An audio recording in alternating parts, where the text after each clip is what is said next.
a subject tonight which has been tantalizing and attracting me. And I'm so glad to be here with you here in San Diego to talk a little bit about it. It's how should we remember the Bob in the year of the bicentenary of his birth? Of course, we can remember that the Bob is the herald of the faith. We have that, but there's so much more indicated in the, particularly in the writings of Shoghi Effendi about the Bob. And in that sense, I've selected a few passages to suggest how we might focus ourselves on this so that when we do have a chance to speak about the Bob, we maybe can't pass on all these details. The spirit of it moves us, and we're able to communicate the nature, the unique nature of the Bob in conversations with others, and with each other, for that matter. In revisiting various aspects of his life, I put together something about his mission, his declaration, his rank and station, his titles, his person, his ministry as different from his mission, his writings, his covenant, his relation to Baha'u'llah, and his impact, finally, his impact on the world. Took 3 days to offer this in Malaysia. We're going to do a shortened version, but I hope it'll give you some push in the direction of seeking out these passages from the writings themselves and contemplating, meditating on what's the intention of the Guardian in referring to these matters.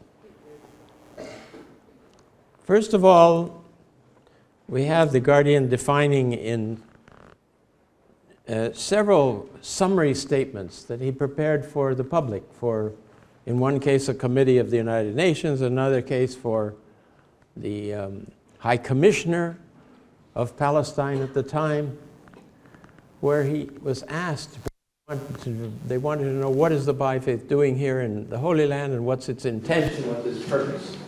And so he outlined this in such a beautiful way, and it really holds true for us today too. He states there that the forerunner of the faith was Mirza Ali Muhammad of Shiraz, known as the Bab, who proclaimed on May 23rd, 1844, his twofold mission. So you say, well, what was the twofold mission of the Bab? Does everybody have that clear in their heads? This is a very interesting concept in the writings. First, he was an independent manifestation of God. He was, as you may recall from your reading of the Tablet of Ahmad, the king of the messengers of God. The king of the messengers of God. There's a hierarchy of the divine manifestations of God in the other world. Inwardly, they all have the light of the Holy Spirit. They're all the source of that. But outwardly, in their mission, they have tasks to perform. So they have this united aspect to their nature, and then they have a very individual character related to their ministries in each time.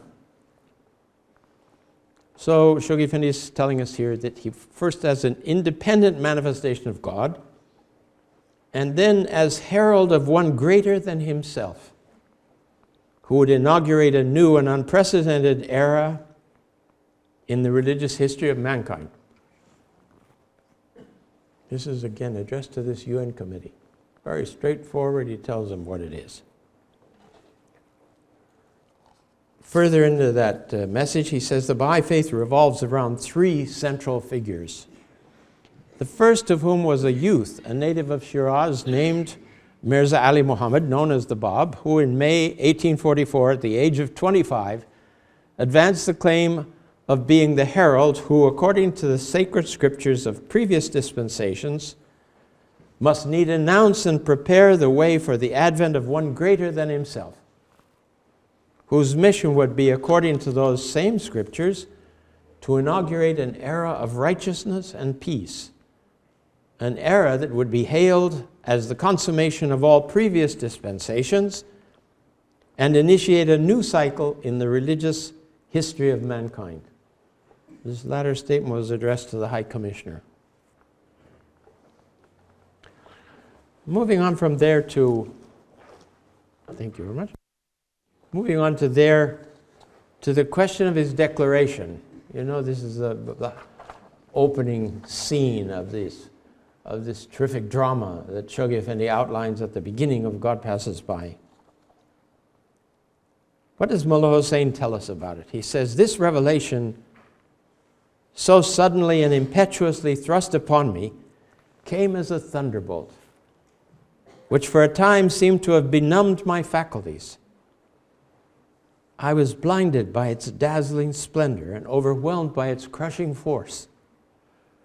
Excitement, joy, awe, and wonder stirred the depths of my soul. Predominant among these emotions was a sense of gladness and strength which seemed to have transfigured me. How feeble and impotent, how dejected and timid I had felt previously. Then I could neither write nor walk, so tremulous were my hands and feet. Now, however, the knowledge of his revelation had galvanized my being. I felt possessed of such courage and power that were the world, all its peoples and its potentates, to rise against me, I would, alone and undaunted, withstand their onslaught. The universe seemed but a handful of dust in my grasp. I seemed to be the voice of Gabriel personified, calling unto all mankind, awake, for lo, the morning light has broken. Arise, for his cause is made manifest. The portal of his grace is wide open. Enter therein, O peoples of the world, for he who is your promised one is come. As exciting as that is at the opening of this, Shoghi Effendi continues right after that to say, a more significant light, however, is shed on this episode marking the declaration of the mission of the Bab by the perusal of that first, greatest, and mightiest of all books in the Babi dispensation, the celebrated commentary on the Surah of Joseph, the first chapter of which, we are assured, proceeded in its entirety in the course of that night of nights from the pen of its divine revealer. The description of this episode by Mullah Hussain, as well as the opening pages of that book, attest the magnitude and force of that mighty declaration. Then he outlines the contents of this first chapter. Now, think of this as the very dawn. This is the first person that's hearing anything from him.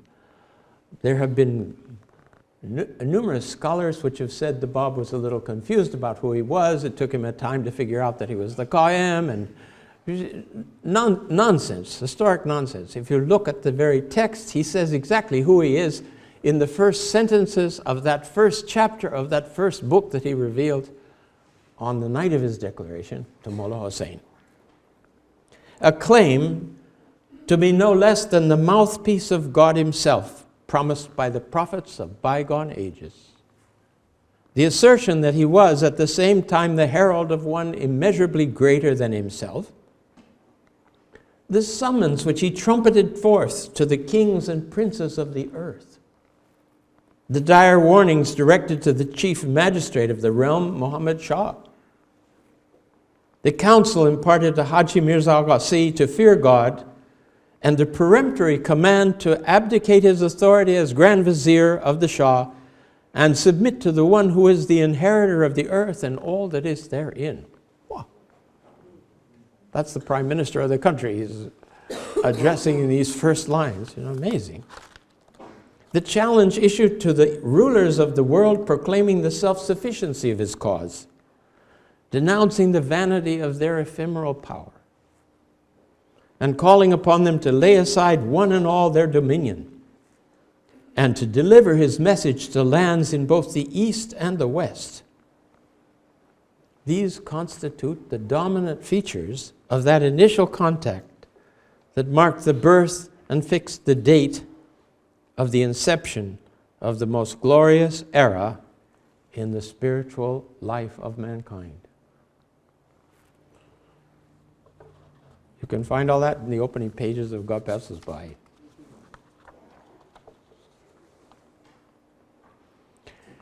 With respect to his rank and station, just of course revealed to some extent already in those opening statements, Shoghi Effendi writes, not only in the character of the revelation of Baha'u'llah, however stupendous be his claim, does the greatness of this dispensation reside. Among the distinguishing features of his faith ranks, as a further evidence of its uniqueness, the fundamental truth that in the person of its forerunner, the Bab, every follower of Baha'u'llah recognizes not merely an inspired annunciator, but a direct manifestation of God. It is their firm belief that no matter how short the duration of his dispensation, and however brief the operation of his laws, the Bab had been endowed with a potency such as no founder of any of the religions was, in the providence of the Almighty, allowed to possess. That he was not merely the precursor of the revelation of Baha'u'llah, that he was more than a divinely inspired personage, that his was the station of an independent, self-sufficient manifestation of God, is abundantly demonstrated by himself, is affirmed in unmistakable terms by Baha'u'llah, and is finally attested by the will and testament of Abdul-Baha. This is from the dispensation of Baha'u'llah, written, it's in the World Order Letters. He goes on to quote from the Bab, from Baha'u'llah, and from Abdul-Baha regarding the station of the Bab. Important for you to review that. We can't do all of it. One of the things that we could call to mind at this moment is that the Kitab-i-Iqan is really the Baha'u'llah's answer to the proof of the mission of the Bab. Besides everything else the Iqan is, I mean, the Book of Certitude, and it contains so many important fundamental doctrines. It is the preeminent, Shoghi Effendi calls it the preeminent doctrinal work of Baha'u'llah, the Book of Certitude. There, Baha'u'llah quotes an important hadith, one of the traditions of Islam. And he recalls these prophetic words: knowledge is 20 and 7 letters. Now think to yourselves that this is a symbolic proposal. If knowledge consisted of 27 letters. Knowledge is 20 and 7 letters. All the prophets have revealed are 2 letters thereof.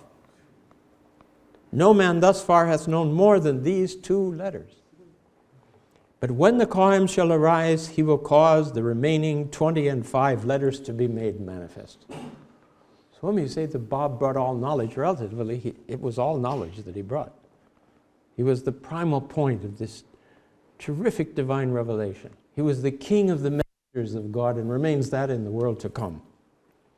Of his revelation, behold, Baha'u'llah adds, how great and lofty is his station. Of his revelation, he says, the prophets of God, his saints and chosen ones, have either not been informed or in pursuance of God's inscrutable decree, they have not disclosed. That he is entitled to rank as a self-sufficient manifestation of God. That means endowed with constancy. Endowed with constancy is the term that, as you all recall from the writings, are for the prophets of God that bring books, that reveal divine verses. And his revelation, we added up digitally the words of the Bab just before I left the Holy Land. And we found that we have in our possession 5 million words of the Bab's revelation. Now, 5 million words of the revelation, if you, even half of that is more than all the scriptures of the past together. So he's just outdone. When you say 25 of 27 letters, it's all there spread out before us.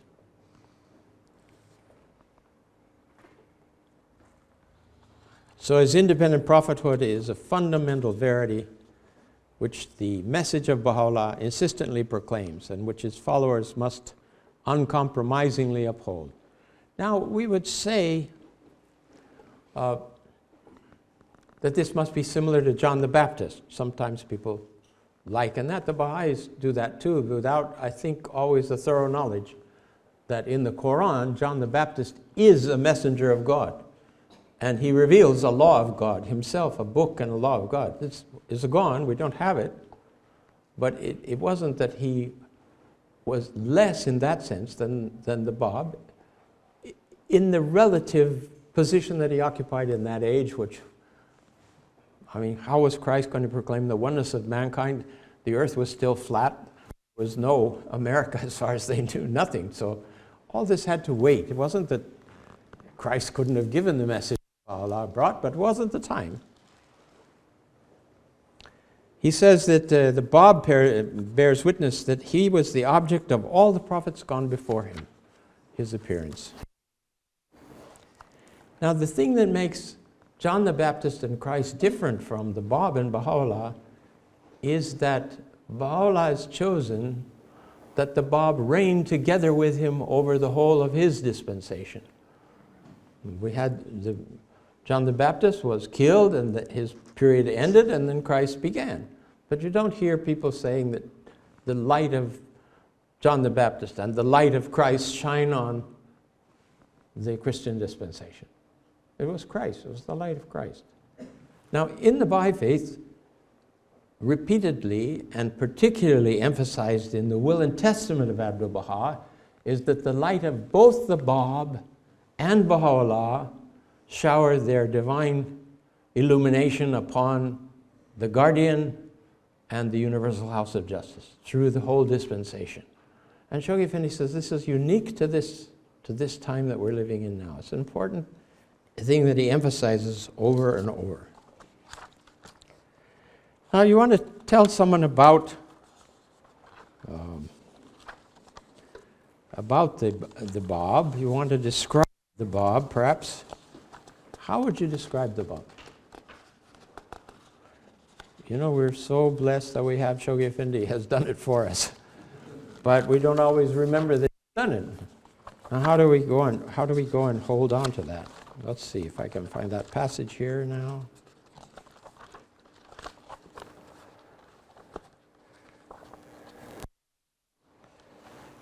Sorry, just be patient.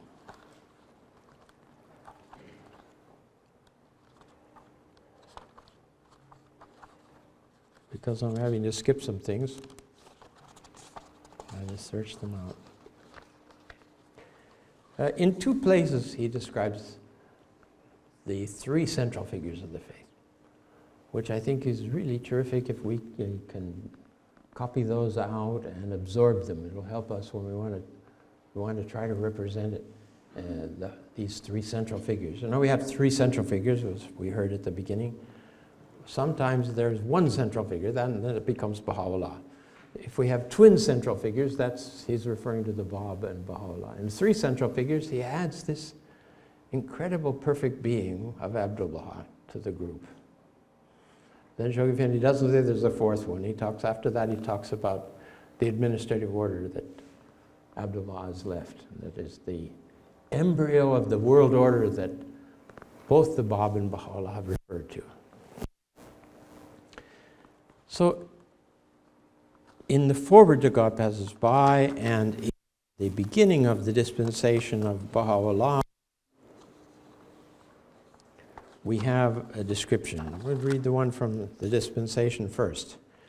Shoghi Effendi describes the Bab. He says he is allied, though subordinate in rank, and invested with the authority of presiding with him, Baha'u'llah, over the destinies of this supreme dispensation.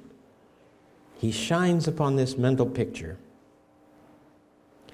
And he said that he shines as the youthful glory of the Bab. Think of these, start piling these together in your imagination. We're trying to envision the Bab. Remembering that Shoghi Effendi also was not of an age that he had met the Bab. He's drawing all of this from the tablets and from his own inspiration as the sign of God on earth. He's collected this for us. The youthful glory of the Bab, infinite in his tenderness, irresistible in his charm, unsurpassed in his heroism, matchless in the dramatic circumstances of his short yet eventful life. He returns to the theme in God Passes By, 10 years later. His first period, 1844 to 1853, centers around, and here he describes again anew, afresh, but parallel, but with new facets to it. The gentle, the youthful, and irresistible person of the Bab. Matchless in his meekness, imperturbable in his serenity, magnetic in his utterance, unrivaled in the dramatic episodes of his swift and tragic ministry. Where do we find all these things about this ministry of the Bab, all these events? Of course, they're summarized in God Passes By, but where you can taste them the best is in the Dawnbreakers. And the House of Justice, the beloved House of Justice, has urged us to look into the lives of the heroes of the faith, and of course the Bab during this bicentennial year. And there isn't any greater source for us than the Dawnbreakers, which has been a little bit marginalized in the community because we've been doing other things and there's much emphasis. But this year it's comes right center stage for us again, and there's every reason to be entering into a careful study of it. I wanted to share a couple of the letters of Shoghi Effendi with respect to the Dawnbreakers to see what a central place he places this book. I mean, he took his time. He was so overwhelmed as the guardian, and yet very early on in his ministry, he takes on not only translating the greater portion of this book, because it was one book, it wasn't two books, but also in editing it. Edited and translated by Shoghi Effendi. Now, friends, there's a long background. I can't go into all of it, but a little bit is that Baha'u'llah ordered Nabil to begin to write this history that he gathered all these information, but he hadn't done it yet, and he said, it's time to do it. Please bring me one portion, divide the whole book into 30 parts, and bring one portion every Wednesday at 3 o'clock. Baha'u'llah was in the mansion, Nabil was in the prison, in the caravanserai, and he would prepare this and bring it and present it, and then Agha would read sections of this new chapter, whatever it was, to Baha'u'llah, and eventually Baha'u'llah wrote some tablets back to Nabil suggesting certain changes. These were all incorporated into a final copy of the Dawnbreakers, Nabil's narrative, and Baha'u'llah gave that to Abdul Baha, along with the satchel of the tablets and important documents that he left to him, and which the very night, the very day of Baha'u'llah's passing, while Abdul Baha's hands were washing the body of Baha'u'llah, Muhammad Ali grabbed the satchels and said, these are going to get wet, I'll take care of them, and ran off with the satchels. Abdul Baha that night asked, where are the satchels? Muhammad Ali, where are the satchels? He said, what satchels? There's no satchels. I don't know. Abdul Baha writes in a tablet, he said that the dagger went right in my heart. I realized I was going to inherit all the sufferings that Baha'u'llah had had. They were going to come to me now. So we lost that revised one. But we had the original one in which Nabil had marked out certain things and made changes. That was there, and that was what Shoghi Effendi looked at again and read the tablets of Baha'u'llah, and he edited it in accordance with the instructions that we had. So that's where this book has come from. And that's why some of the scholars complain, why don't you give us the original? Because you can see through the marked out lines the things Baha'u'llah said shouldn't be in the book. So the house has been cautious about offering it for study. I suppose eventually something will happen. Anyway, what was Shoghi Effendi's comments about the book after it was put together. He was deeply gratified, letter written on his behalf, to learn that the reading of the Dawnbreakers has deepened your knowledge of the cause and has inflamed you with new courage and faith. The tale of these immortal heroes of God, so well narrated by the powerful pen of Nabil, is indeed stimulating and spiritually uplifting. It gives the reader a new vision of the cause and unfolds before his eyes the glory of this new manifestation in a manner hitherto unknown. Nabil's narrative, he states here, is not merely a narrative, it is a book of meditation. It does not only teach, it actually inspires and incites to action. It quickens and stimulates our dormant energies and makes us soar on a higher plane, and thus of an invaluable help to the historian as well as to every teacher and expounder of the cause. So letter 8th of June, 1933.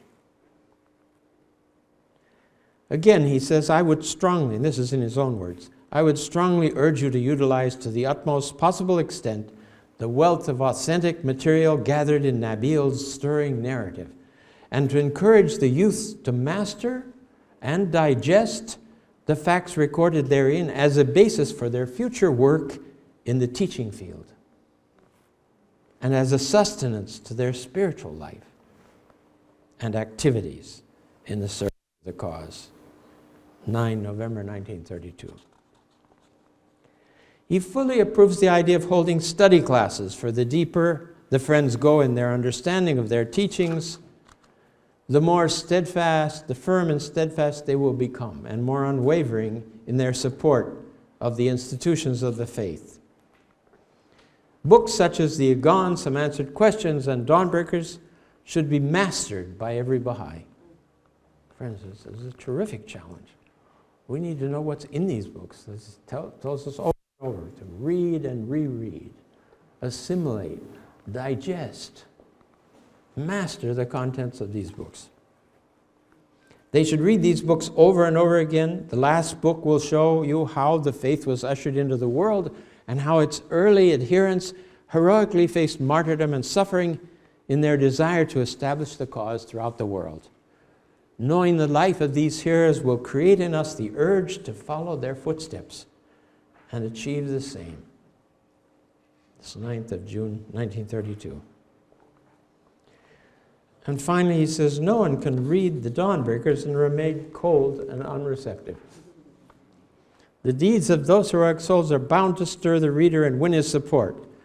Who can see what they experienced in the path of God and remain apathetic? Friends, the remainder of the Dawnbreakers is after the attempt on the life of the Shah. There is the period of Baha'u'llah. Well, it wasn't filled with the same events. It has the exiles, and it has certain things in it. Shoghi Effendi extracted from that for God Passes By, when he wrote God Passes By, the life of Baha'u'llah. And then also the House of Justice, when it understood that Hassan Balyuzi was going to write Baha'u'llah, King of Glory, invited him to the Holy Land, and he extracted a number of additional stories from that period. I don't think we're going to see a translation of this. One of the things that it was in the second volume, a number of things, are stories about the brothers, about Muhammad Ali, the greatness of Muhammad Ali and Badiullah. This was because they were the Holy Family, and he was trying to be, fair in his assessments. So you want to turn to God Passes By and to Hassan Balyuzi's King of Glory to understand the rest, if you will, of the Dawnbreakers. But in the meanwhile, dive into the Dawnbreakers itself and see what you can do about mastering its contents. That's the challenge we have. Now, I wanted to get a little bit about the titles of Baha'u'llah, the titles that Baha'u'llah gives the Bab, and that the Bab refers to himself.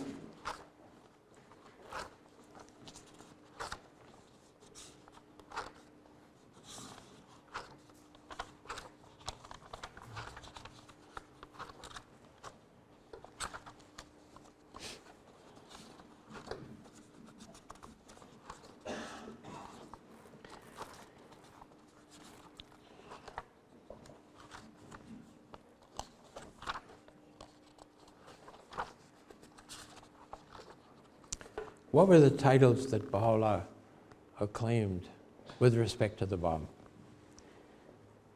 From the Igan itself, he quotes also in God Passes By, where he's chosen the principal ones, that the Bab was called the essence of essences, the sea of seas. And again, the point round whom the realities of the prophets and messengers revolve. And the third, from whom God hath caused to proceed the knowledge of all that was and shall be. This is Baha'u'llah's words about the Bab. Things that we want to make our own, so to speak. He it is whose rank excelleth that of all the prophets. Now, you know, on the one hand, we believe in the equality of the prophets, but that's the inner state. They all have the potential to have done everything that all of them did. But on the other hand, they have their individuality, and they have their particular mission and ministry in which they perform certain functions, and those distinguish them from previous manifestations of God in their individuality. He says that it's he whose revelation transcendeth the comprehension and understanding of all ones of the prophets of the past. And then he says, plus that, he's the king and monarch of God's messengers. We're dealing with a very exalted being here. In one passage in the dispensation, Shoghi Effendi quotes from Baha'u'llah, in which Baha'u'llah says that the disciples of the Bab are 10,000 times greater than the disciples of Muhammad. Just to give us some proportion about what kind of a day this is. This is the day that, like of which has never been sinned. Today, this is a new sun and a new moon, and a new heaven has been born. Oh, so interesting what he says. Go and explore these themes in the dispensation of Baha'u'llah and in God Passes By, the first 5 chapters of God Passes By. If you want to summarize the ministry, the actual events of the Bab's life, Shoghi Effendi, again, he reduces it to a paragraph. You and I would try to reduce it to a paragraph. I don't know what paragraph we would come up with. It's a challenge to us. You could think, what would you say? What are we going to say about the Bab's life? He refers to it, he says that swift and severe persecution launched by the organized forces of church and state in his native land precipitated successively his arrest, his exile to the mountains of Azerbaijan, his imprisonment in the fortresses of Maku and Sharik, and his execution in July 1850 by a firing squad in the public square of Tabriz. I think that's about as short as you can get it. It's reduced to a few things: arrest, exile, imprisonment, execution. If you want to tell the story of the Bab, be sure you get at least those things into your narrative, you know.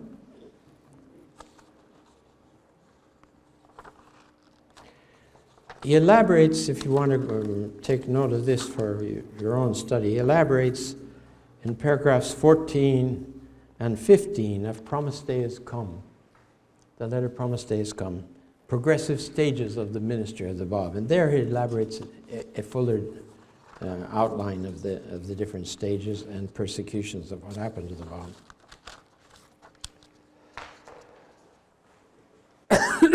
It's useful for you to know, excuse me,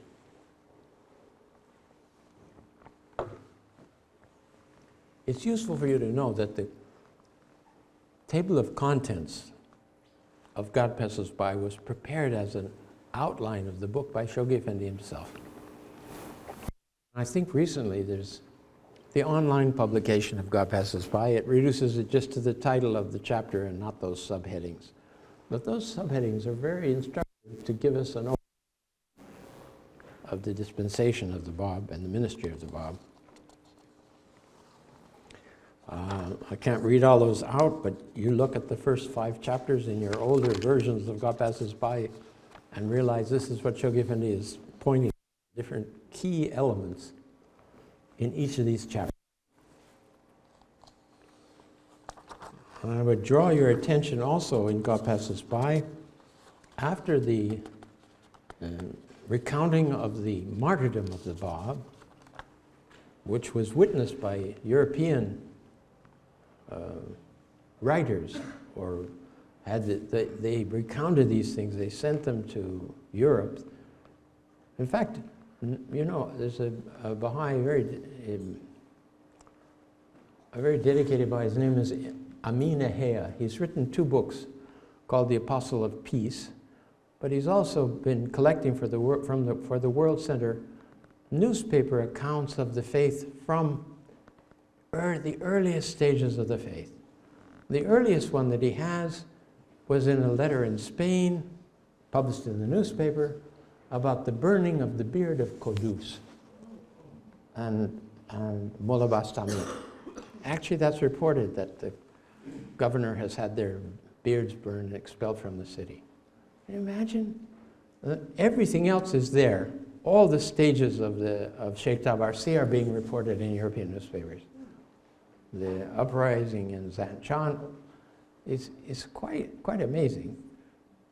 The latest 2 books of Amin have been published by George Ronald, called The Apostle of Peace, Volume 1 and 2. Everything about Abdul Baha'i in newspapers, and accounts of pilgrims that were published in Europe and in America has been gathered in these books, at least all the key ones. So they're quite thick books. And they contain talks and tablets of Abdul Baha to organizations that he communicated with during his trip and afterwards. And many of these, we didn't have them in the Holy Land. He collected them from the files of the Theosophical Society and from different churches and from Christian commonwealths, and has put them all together. So those of you that tend towards a scholarly turn of mind, go and find these books. The Apostles of Peace, it's called, by Dr. Hare. Another place that you want to look at, particularly because of us being where we are in the West, is what Shoghi Effendi calls the remarkable similarity to the distinguishing features of the career of Jesus Christ. He compares the Bab's ministry, he said it doesn't compare to anybody but to the Christ. And then he outlines the different stages of that parallel activity. I think there's about 10 of them. Have a look at that. It's interesting for recounting how similar the life of the Bab was to the life of Christ and the passion of Christ, particularly the last stages. I've mentioned already 5 million words of the writings of the Bab. There's a list of his best-known works are in the Baha'i World Books prepared by Shoghi Effendi. In time, the House of Justice, no doubt, will publish additional extracts from the writings of the Bab. Most of them are quite esoteric in character. You know, the continuity of the mystic writers of Islam, where he confirms or uproots certain understandings. Besides the bayan itself, and when Shoghi Effendi outlines the contents of the Persian bayan, he particularly emphasizes that Shoghi Effendi, that the Bab mentions, well is it with him who reaches the order of Baha'u'llah. And this word order is the same one that is translated the world order in the Kitab-i Aqdas of Baha'u'llah. It's a parallel there. And he also mentions Baha'u'llah's name specifically there with respect to the order, which is, you know, oftentimes he's calling him whom God shall make manifest. But here, in that particular passage, he mentions Baha'u'llah himself. And Shoghi Effendi says it's the Bab that released those energies which lead to the maturity and coming of age of the human race, who were later greatly reinforced with Baha'u'llah's own revelation. But that started then. And let there be no doubt, he stated in several places that the success of the revelation is already assured by the sacrifice of the Bab and by the energies he released with his writings and the tablets of Baha'u'llah. a startling statement by Keith Ransom Kaler in her diary.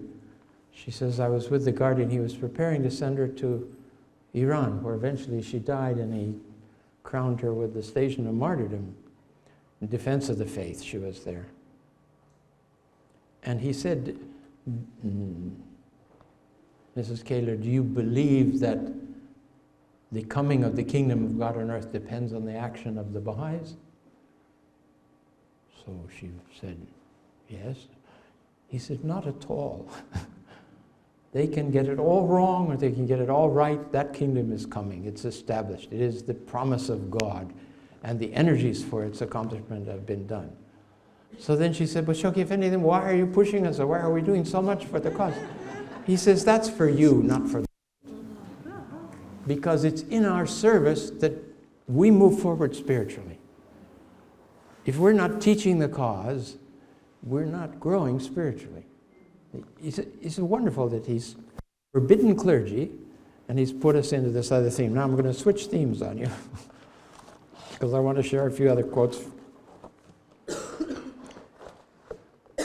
One of them is from Abdullah. This has to do, friends, this has to do with what, in my own understanding, see if you follow that. We have a lot of collective duties that the House of Justice is giving us, how to organize our systematic activities and so on. All of that is there. But the House of Justice hasn't emphasized particularly the duty of the individual. You have the collective duties and the individual duties. And we have duties as individuals, which the House assumes because you're going to read the Kitabi Akdas and you read all the instructions that you would understand that. And what are those? Well, he says right off, the first one is obligatory prayer and fasting. This is an individual duty that we have. It doesn't have anything to do with institutions. The recitation of the verses morning and evening to give wings, to give lift to our souls. This is also an individual duty. And then to the individual duty he adds this very heavy command. He says that all have been given the duty to teach the cause of God. But before teaching the cause of God, the individual must teach himself the words of the revelation and the content and spirit of the revelation, so that when he speaks about the faith, his words will have effect in the listeners. And Shoghi Effendi in a letter says the same thing. He says the Baha'is must study the writings so that they can repeat them. How can the poor give to the poor, the Master says in one place. He calls us to become incarnate light. What's the source of light? The verses of God, absorbing them, concentrating on them, making them part of us.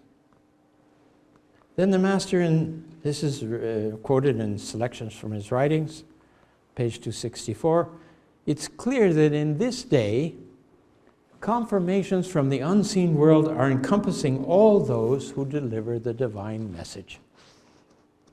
Should the work of teaching lapse, these confirmations would be entirely cut off, since it is impossible for the loved ones of God to receive assistance unless they teach.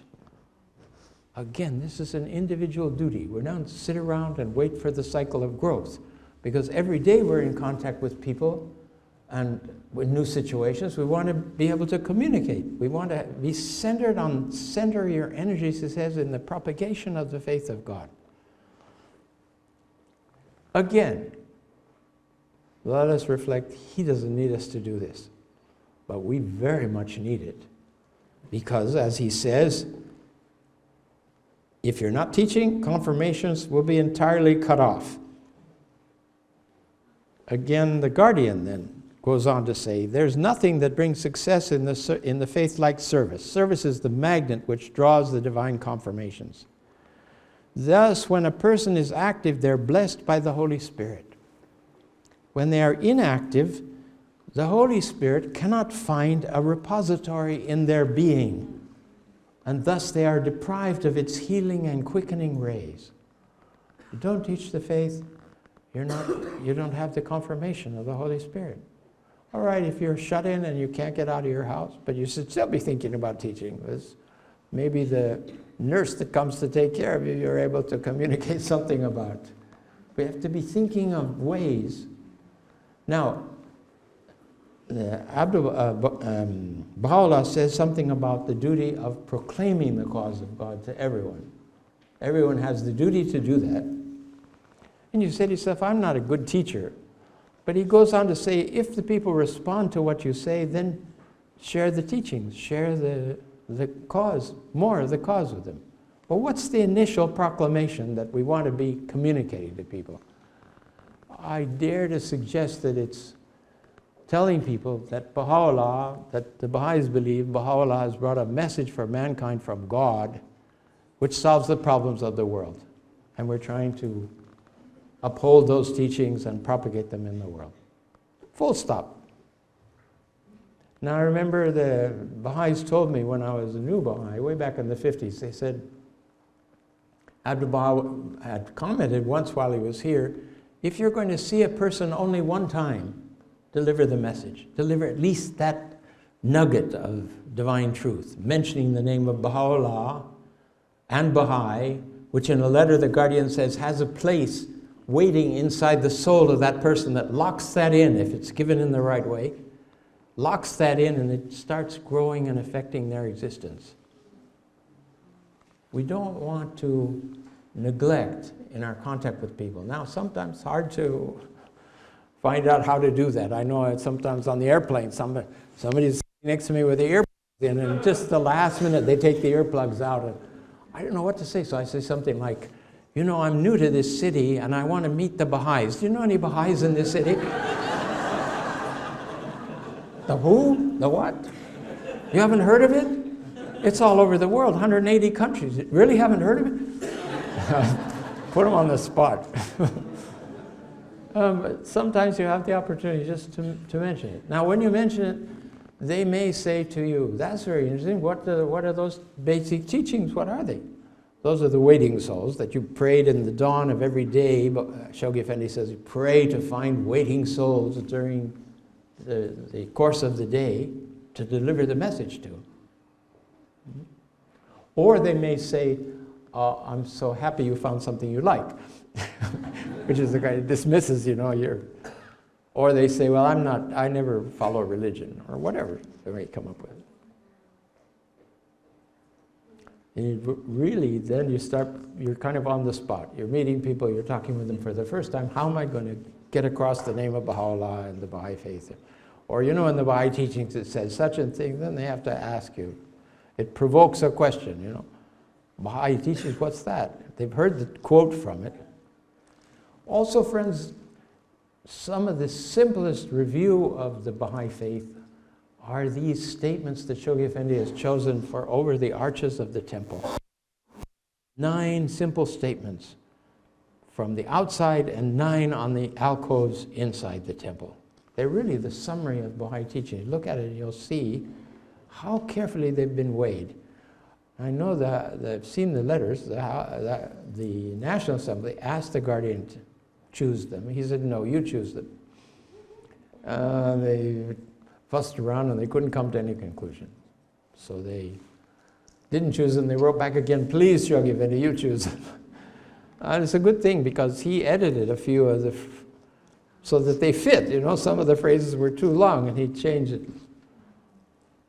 Unity's light, for the light of unity. Unity's light gets just a few letters shorter and it fits that all mankind can be illumined by the unity's light, by the light of unity. Take a look at those. They're in the old Baha'i world books. Those quotes are listed, and take them out and make them your own. They're very interesting for quick presentations of some aspect of the faith. Of course, everything we're also reviewing in the study circles and in the institute courses, lots of examples that we could bring. But if we don't make them active in our lives, they're a study, but they're not producing that effect. So we just have to, I think, and I've heard the House of Dust say that it's hoping there'll be an upsurge in individual teaching. Because if everybody does that, then our core activities will have participants, fresh participants. And then you start to see the whole purpose of the package which has been created for the mass teaching. If everybody's producing new believers, attracting them, if we have information meetings where the friends, visitors, interested parties can see an overview about the Baha'i faith, and it seems there are ways to do this through the media, through placing advertising in Facebook and other places that are now being explored and experimented with across the nation. It's producing some very vibrant Baha'i communities in Oregon, in Washington, in Atlanta. Oh. So now returning to the original theme, to finish up, I wanted to read you something from The Guardian. This would be a paraphrase that is reducing certain lines, but I feel justified in doing this because of the time we're in and we don't have a Guardian to tell us this thing. These were the things he appealed to the Baha'is in 1950 at the centenary of the martyrdom of the Bab to weigh. I appeal, he says, on this solemn occasion, at this anxious hour in the fortunes of this travailing faith, to the entire body of the believers to rededicate themselves and resolve, no matter how great the perils confronting their sister communities, however somber the situation facing the cradle of the faith and its world center, however grievous the vicissitudes they may themselves eventually suffer, to hold aloft unflinchingly the torch of the faith impregnated with the blood of innumerable martyrs, and transmit it unimpaired so that it may add luster to future generations destined to labor after them. I think it's a solid appeal to us at the present hour. Thank you so much, friend.